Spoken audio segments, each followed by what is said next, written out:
Saudara-saudari yang dikasihi Tuhan, salam damai sejahtera dalam kasih Kristus dan selamat berjumpa kembali dalam Inspirasi Rohani edisi hari Kamis 25 November 2021, pekan biasa ke-34.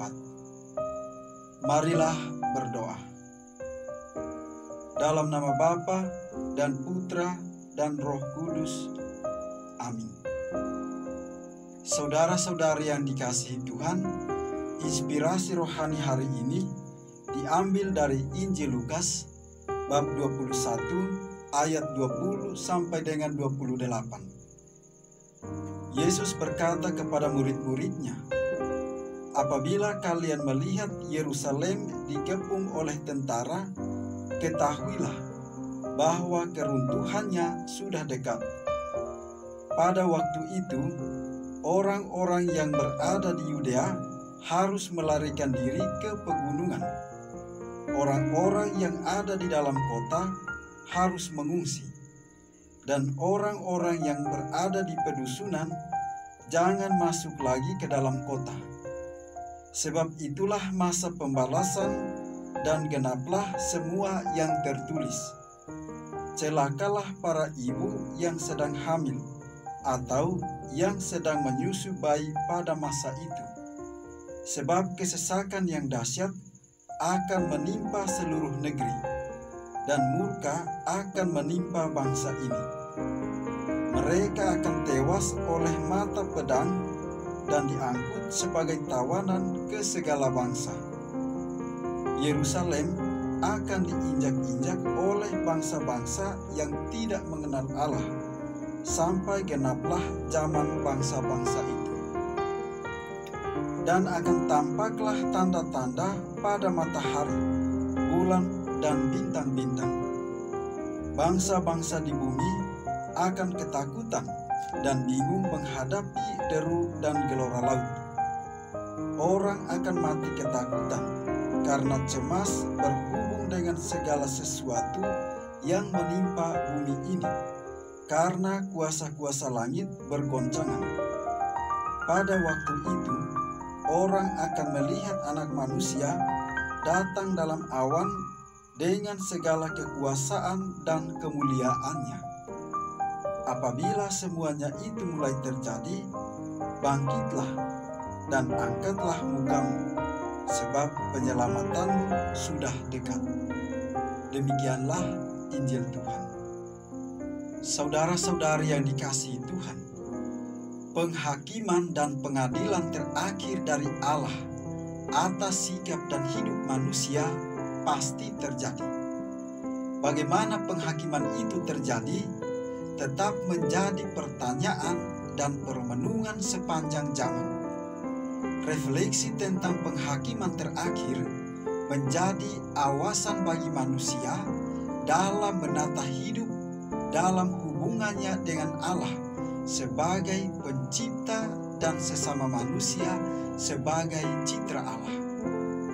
Saudara-saudari yang dikasihi Tuhan, Yerusalem yang adalah kota kudus, tempat berkumpul umat Yahudi setiap tahun, kini dinubuatkan akan hancur karena pendudukan asing.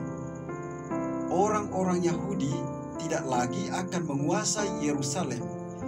Justru orang asinglah yang akan menduduki Yerusalem. Bahkan Yesus menegaskan bahwa yang akan menduduki Yerusalem adalah bangsa-bangsa yang tidak mengenal Allah. Dengan demikian, Yerusalem yang tadinya menjadi pusat keagamaan orang Yahudi justru akan menjadi tempat kafir. Sebelumnya juga sudah dinubuatkan bahwa bait Allah akan hancur.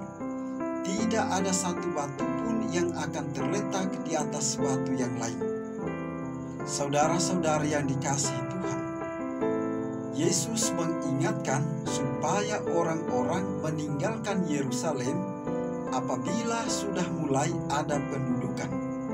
Jangan kembali ke dalamnya, karena hanya akan dihancurkan dan binasa.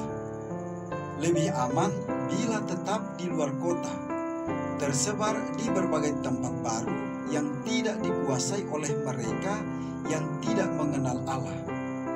Dengan demikian berarti meninggalkan kejayaan Yerusalem lama dan memulai hidup baru. Saudara-saudari yang dikasihi Tuhan, itulah Yerusalem lama. Yerusalem yang hanya mengandalkan keindahan bangunan fisik. Yesus datang dan menjanjikan kedatangan Yerusalem baru, yakni dirinya sendiri yang membawa keselamatan. Yerusalem lama akan hancur dan identitas mereka akan hilang. Yerusalem baru akan bangkit dan mengumpulkan semua bangsa, tidak hanya orang Yahudi, tetapi siapa saja mau datang dan menerima tawaran keselamatan dari Allah sendiri. Yerusalem baru tidak hanya menghimpun satu bangsa, namun seluruh bangsa. Yerusalem baru bukan hanya sekedar keindahan bangunan bait Allah, namun keagungan dan keluhuran Kristus yang tersalib. Saudara-saudari yang dikasihi Tuhan, kita hidup dalam Yerusalem baru. Sudah semestinya juga mempunyai pola hidup yang sesuai dengan Yerusalem baru itu pula. Yerusalem lama menekankan aturan dan hukum. Aturan dan hukum utama dalam Yerusalem baru adalah hukum kasih. Hukum kasih itu sepenuhnya ada dalam Kristus Yesus, Putra Allah yang hidup. Hukum kasih itu bukan lagi tertulis dalam batu atau prasasti, namun hukum itu terukir dengan tinta emas dalam tubuh yang kudus. Saudara-saudari yang dikasihi Tuhan, tubuh yang kudus itu kita santap setiap kali merayakan Ekaristi.